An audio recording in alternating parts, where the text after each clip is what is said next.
আসসালামু আলাইকুম। সবাইকে স্বাগত জানাচ্ছি হেলথ টক পডকাস্টের আরও একটি ব্র্যান্ড নিউ এপিসোডে। আপনারা জানেন বিভিন্ন সময়ে আমরা ক্যান্সার সচেতনতা নিয়ে কথা বলি। তারই ধারাবাহিকতায় আজকে যে বিষয়টি নিয়ে আমরা কথা বলবো সেটি হচ্ছে কোলন ক্যান্সার, যেটি আমাদের শরীরে নীরবে নিভৃতে বেড়ে উঠছে। একমাত্র সচেতনতাই পারে এই রোগ থেকে মুক্তি পেতে এবং এই রোগ থেকে আমরা অনেকখানি দূরে থাকতে পারি। এই বিষয়টি সম্পর্কে আজকে আমরা এর খুঁটিনাটি বিভিন্ন দিক নিয়ে আজকে আমাদের সাথে স্টুডিওতে রয়েছেন ক্যান্সার বিশেষজ্ঞ সার্জন সহকারী অধ্যাপক ডক্টর ইকরামুল হক জোয়াদার। ভাইয়া, আপনাকে আবারও স্বাগত জানাচ্ছি আমাদের নতুন একটি ব্র্যান্ড নিউ এপিসোডে হেলথ টক পডকাস্টে। আমরা আজকে যে বিষয়টি সম্পর্কে জানবো সেটি হচ্ছে, ইতিমধ্যে আমরা বলেছি কোলন ক্যান্সার সম্পর্কে জানবো। আমরা একটু জানতে চাই প্রথমে আসলে শরীরে কোলনের কাজটা কি একটু যদি বলেন। ধন্যবাদ। তার আগে আমি বলতে চাই কোলন কি। কোলনের বাংলা প্রতিশব্দ হচ্ছে বৃহদন্ত্র। সাধারণত পাকস্থলীর পরে যে অন্ত্রটি থাকে সেটি সাধারণত ক্ষুদ্রান্ত্র। এই ক্ষুদ্রান্ত্র যেখানে গিয়ে শেষ হচ্ছে সেখান থেকে পায়ুপথ পর্যন্ত বা মলাশয় পর্যন্ত যে অংশ সেটাকে সাধারণত আমরা কোলন বলে থাকি। এবং এই কোলনের অনেকগুলো গুরুত্বপূর্ণ কাজ আছে। তার ভিতরে অন্যতম কাজ হলো লবণ এবং পানি শোষণ করা। আমরা সাধারণত যে ভিটামিন বা মিনারেলযুক্ত খাবার খাই, যে পানি খাই, সেটাকে অধিকাংশই শোষণ হয় এই বৃহদন্ত্র বা কোলনে। এছাড়া এই কোলনের আরেকটি কাজ হচ্ছে মল তৈরি এবং সেটিকে সংরক্ষণ করা। তাছাড়াও শরীরে লবণ এবং পানির যে ভারসাম্য মেনটেন করা, সেটি সাধারণত এই কোলন করে থাকে। আরেকটি কাজ হলো আমাদের শরীরে অনেক ধরনের ব্যাকটেরিয়া থাকে, তার ভিতরে কিছু উপকারী ব্যাকটেরিয়া থাকে। সেই উপকারী ব্যাকটেরিয়ার আবাসস্থল হলো এই বৃহদন্ত্র বা কোলন। কাদের বেসিক্যালি এই রোগ হওয়ার ঝুঁকি রয়েছে? কোলন ক্যান্সারের অনেকগুলো ঝুঁকির কারণ আছে। তার ভিতরে একটি কারণ হচ্ছে বয়স। গবেষণায় দেখা যাচ্ছে সাধারণত 50 বছরের বেশি যাদের বয়স, তাদের কোলন ক্যান্সারের ঝুঁকি অনেক বেড়ে যায়। তাছাড়া যাদের পারিবারিক ইতিহাস থাকে তাদের ক্ষেত্রে কোলন ক্যান্সারের ঝুঁকি অনেক বেড়ে যাচ্ছে। এছাড়া এই কোলনের কিছু রোগ, যেমন দীর্ঘদিন ধরে যদি কারো আলসারেটিভ কোলাইটিস বা ক্রনস ডিজিজ, যেটাকে আমরা ইনফ্লামেটরি বাউল ডিজিজ বলে থাকি, 10 বছরের অধিক সময় ধরে যদি এই ধরনের কোনো ডিজিজ থাকে তাহলে তাদের সাধারণত কোলন ক্যান্সার হতে পারে। এছাড়া কোলনে যেসব বিনাইন পলিপস থাকে তার ভিতর অন্যতম হচ্ছে ফ্যাব বলি বা ফ্যামিলিয়াল অ্যাডিনোমেটাস পলিপোসিস কোলাই, তাছাড়া লিং সিনড্রোম, এগুলো সাধারণত কোলন ক্যান্সারের একটি কারণ হতে পারে। এছাড়াও স্থূলতা বা অতিরিক্ত ওজন, এটিও কোলন ক্যান্সারের একটি কারণ হতে পারে। তাছাড়া আরেকটি খুব গুরুত্বপূর্ণ কারণ এই সময়ের জন্য, সেটি হচ্ছে খাদ্যাভ্যাসের পরিবর্তন।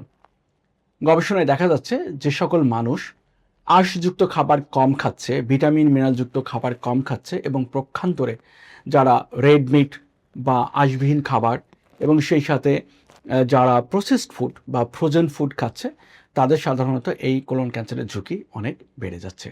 আচ্ছা, আমরা একটু জানতে চাই যে খাদ্য অভ্যাস এর জন্য কতটা দায়ী? আমি প্রথমেই বলেছি খাদ্যাভ্যাস অন্যতম একটি কারণ, এবং বিশেষ করে যারা এই যে ভিটামিন মিনারেলযুক্ত খাবার কম খাচ্ছে, আঁশযুক্ত খাবার কম খাচ্ছে এবং আচ্ছা। যারা প্রসেস ফুড বা ফ্রোজেন ফুড, যেমন ফাস্ট ফুড টাইপের খাবার লাইক বার্গার, তারপরে অন্যান্য যে ক্যান্ড ফুড খাচ্ছে, এগুলোতেই সাধারণত কোলন ক্যান্সারের ঝুঁকি অনেক অনেক বেড়ে যাচ্ছে।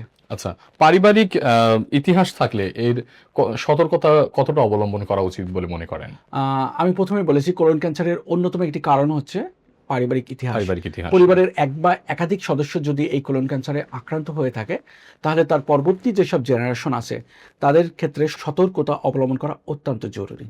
এবং সেই ক্ষেত্রে আমরা স্ক্রিনিং বলে একটি শব্দ উচ্চারণ করে থাকি বা একটি প্রসিডিউর, যে স্ক্রিনিংয়ের মাধ্যমে সাধারণত যারা উচ্চ ঝুঁকিতে থাকে তাদের এই কোলন ক্যান্সারে আক্রান্ত হওয়ার আগেই আমরা সাধারণত এই ক্যান্সারটিকে শনাক্ত করতে পারি। আচ্ছা, সেই শনাক্তকরণের জন্য প্রাথমিক লক্ষণগুলো, মানে কোলন ক্যান্সারের প্রাথমিক লক্ষণগুলো কি? কোলন ক্যান্সারের যে লক্ষণগুলো আছে সেটাকে সাধারণত আমরা দুইভাবে ভাগ করতে পারি। কোলন সাধারণত আমরা রাইট সাইডেড কোলন এবং লেফট সাইডেড কোলন, এই দুইভাবে আমরা ভাগ করতে পারি, এবং দুই ধরনের কোলনের ক্যান্সারের লক্ষণের কিছুটা পার্থক্য আছে। আচ্ছা। বিশেষ করে যদি রাইট সাইডেড কোলন ক্যান্সার হয়ে থাকে তাহলে প্রথমেই যেটি হচ্ছে সেটি হচ্ছে ডান পাশে একটি ব্যথা হতে পারে, এবং যেটি সাধারণত অ্যাপেন্ডিসাইটিসের মতো ব্যথা, এবং আমাদের দেশে অধিকাংশ মানুষই এটিকে অ্যাপেন্ডিসাইটিস বলে ভুল করে থাকে। এবং সেই সাথে পেটের ডান পাশে একটি অনাকাঙ্ক্ষিত চাকা হতে পারে বা গোটা হতে পারে। আরেকটি গুরুত্বপূর্ণ লক্ষণ যেটি, সেটা হচ্ছে আনএক্সপ্লেইনড অ্যানিমিয়া। সাধারণত দেখা যাচ্ছে যে কোনো রক্তক্ষরণের ইতিহাস নাই বা ভিজিবল কোনো ব্লিডিং নাই, কিন্তু তার রক্তশূন্যতা ডেভেলপ করতেছে বা তার শরীরে রক্ত ট্রান্সমিশন, ব্লাড ট্রান্সমিশনের ইতিহাস থাকতেছে, এটি সাধারণত অন্যতম একটি লক্ষণ হতে পারে। তাছাড়া আরেকটি হচ্ছে ক্ষুধামন্দতা এবং ওজন কমে যাওয়া। এগুলো সবই সাধারণত ডান পাশের কোলনের লক্ষণ হতে পারে। অনুরূপভাবে যদি বাম পাশের কোলনে ক্যান্সার হয়, তাহলে প্রথমে যেটি হতে পারে সেটি হচ্ছে সাধারণত পায়ুপথ দিয়ে রক্তক্ষরণ হতে পারে। তারপরে তার মলত্যাগের যে অভ্যাস, সাধারণত এই অভ্যাসের পরিবর্তন হয়ে যেতে পারে।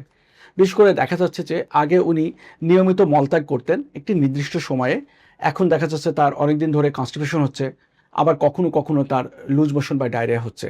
এই মলত্যাগের একটি পরিবর্তনের একটি মানে যে চার্ট, এটি হতে পারে। তাছাড়া দেখা যাচ্ছে তার ইনকমপ্লিট ফিলিং অফ ডেফিকেশন, উনি মলত্যাগ করতে যাচ্ছেন কিন্তু মলত্যাগ করার পরেও মনে হচ্ছে যে ওনার মল রয়ে গেছে। তাছাড়া অনেক ক্ষেত্রে যদি লুমেন অবস্ট্রাকশন হয়ে যায় তাহলে তার পেট ফুলে যেতে পারে, পেটে প্রচণ্ড ব্যথা হতে পারে এবং সাধারণত ইন্টেস্টাইনাল অবস্ট্রাকশন ডেভেলপ করতে পারে এবং পেটে ব্যথা হতে পারে। এগুলো সবই সাধারণত বাম পাশের কোলনের লক্ষণ হতে পারে।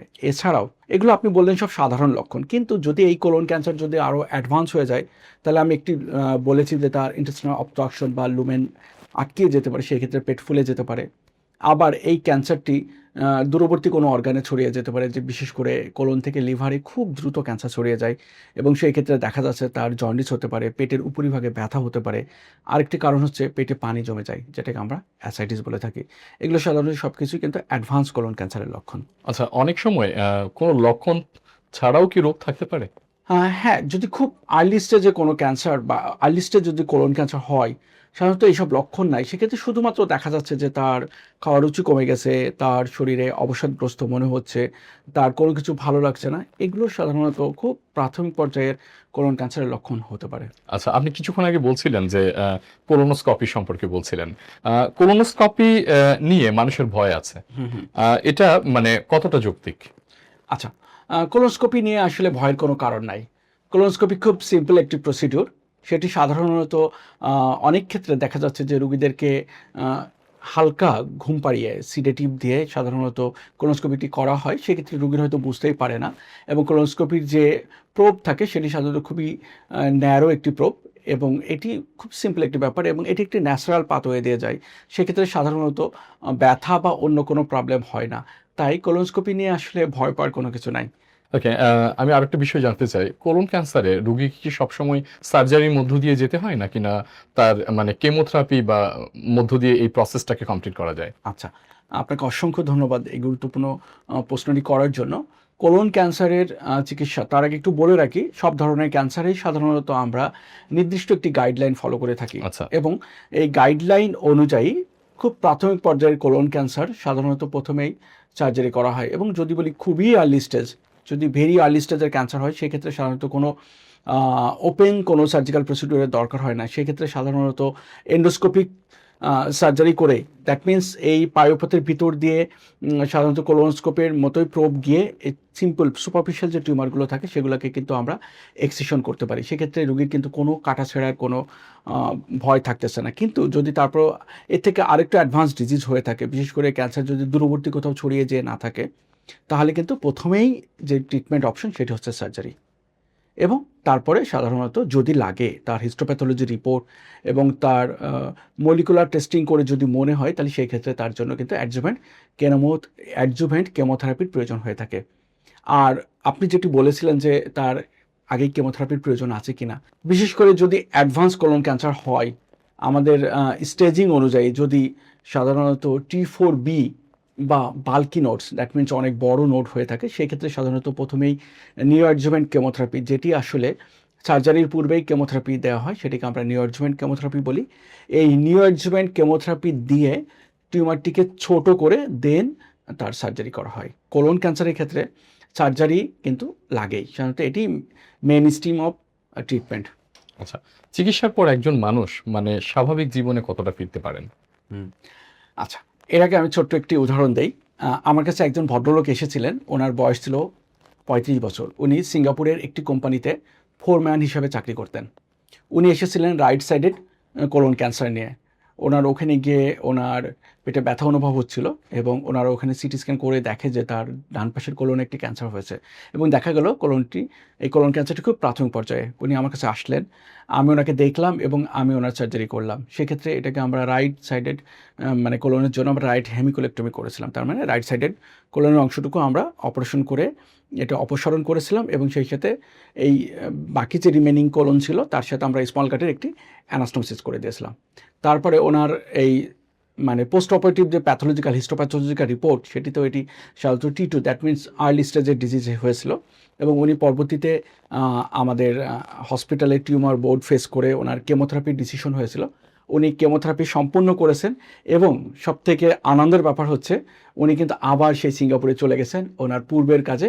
উনি কিন্তু এখন সুস্থভাবে সেই কাজ করতেছে। তার মানে দেখুন, যদি প্রাথমিকভাবে ক্যান্সার শনাক্ত করা যায় এবং তার যথোপযুক্ত চিকিৎসা পদ্ধতি গ্রহণ করা যায় তাহলে কিন্তু এটি থেকে পুরোপুরি নিরাময় হওয়া সম্ভব। আচ্ছা, কোলন ক্যান্সারের ক্ষেত্রে শারীরিক পরিচর্যা কতটা গুরুত্বপূর্ণ? আসলে সব ক্যান্সারের ক্ষেত্রেই শারীরিক এবং মানসিক সুস্থতা খুবই জরুরি এবং শারীরিক পরিচর্যাও দরকার। এর জন্য দরকার তার সারাউন্ডিং যে পার্সন আছেন বা পরিবারের অন্যান্য যে সদস্য আছেন তাদের যেমন তার প্রতি দরকার সহযোগিতা, সহমর্মিতা, সেই সাথে তার শারীরিক পরিচর্যা এবং তার খাবারের দিকটাও কিন্তু অ্যাটেনশন দেওয়াটা খুব জরুরি। আমি আরেকটা বিষয় জানতে চাই যে বর্তমানে কোলন ক্যান্সারের ঝুঁকিতে কারা রয়েছে বাংলাদেশে এবং এটা কি পরিমাণে স্প্রেড হচ্ছে? ধন্যবাদ। আমি এটি কিন্তু আগেই মেনশন করেছি যে আচ্ছা। ঝুঁকিতে কারা, কারা আছে। বিশেষ করে যাদের পারিবারিক ইতিহাস আছে, যাদের বয়স ৫০ এর বেশি, যাদের স্থূলতা আছে, যারা কায়িক বা শারীরিক পরিশ্রম কম করেন, যাদের খাদ্য অভ্যাসের পরিবর্তন আছে, বিশেষ করে যারা ভিটামিন মিনারেলযুক্ত খাবার, আঁশযুক্ত খাবার কম খায় এবং পক্ষান্তরে যারা প্রসেসড ফুড বেশি খায়। এছাড়া পারিবারিক ইতিহাসে একটি কথা বলেছি। তাছাড়া কোলনের কিছু নির্দিষ্ট রোগের কথাও আমি কিন্তু মেনশন করেছি। সাধারণত এইসব কারণগুলো যাদের থাকে তারা কোলন ক্যান্সারের অনেক বেশি ঝুঁকিতে থাকে। তাহলে জাস্ট আমি শেষ প্রশ্ন আপনার কাছে রাখছি, এটা প্রতিরোধ আমরা কোলন ক্যান্সার কিভাবে প্রতিরোধ করা যেতে পারে? ধন্যবাদ। কোলন ক্যান্সারের জন্য প্রতিরোধের অন্যতম উপায় হচ্ছে সচেতনতা এবং আমি বেশ কিছু ঝুঁকির কারণ মেনশন করেছি। বিশেষ করে এই ঝুঁকিগুলো যদি কেউ মানে এড়িয়ে চলতে পারে, যেমন খাদ্যাভ্যাসের পরিবর্তন করা, নিয়মিত কায়িক পরিশ্রম করা, ওজন নিয়ন্ত্রণে রাখা, ধূমপান, মদ্যপানের অভ্যাস থাকলে সেগুলো পরিহার করা, পক্ষান্তরে ভিটামিন মিনারেলযুক্ত খাবার বেশি বেশি গ্রহণ করা এবং যদি পারিবারিক ইতিহাস থাকে বা বয়স ৫০ এর বেশি থাকে তাহলে নিয়মিত স্ক্রিনিং প্রোটোকলের মধ্য দিয়ে যাওয়া। সাধারণত এগুলো করলেই কিন্তু আমরা কোলন ক্যান্সারকে প্রতিরোধ করতে পারি। হ্যাঁ, আপনাকে অসংখ্য কৃতজ্ঞতা এবং ধন্যবাদ আজকে আমাদের ব্রডকাস্টে যুক্ত হওয়ার জন্য। এতক্ষণ ধরে আপনারা যারা দেখছিলেন আপনাদের উদ্দেশ্যে বলতে চাই, আমরা আজকের এই ব্রডকাস্ট থেকে সভাপতির যে বিষয়টি সম্পর্কে গুরুত্বপূর্ণ কথা বলেছেন সেটা হচ্ছে সচেতনতা। সচেতনতাই একমাত্র উপায় যা আমাদেরকে ক্যান্সার থেকে দূরে রাখতে পারে। সবাই ভালো থাকবেন, সুস্থ থাকবেন। আবারও কথা হবে, দেখা হবে অন্য কোনো একটি ব্রডকাস্টে। ধন্যবাদ সবাইকে। ধন্যবাদ।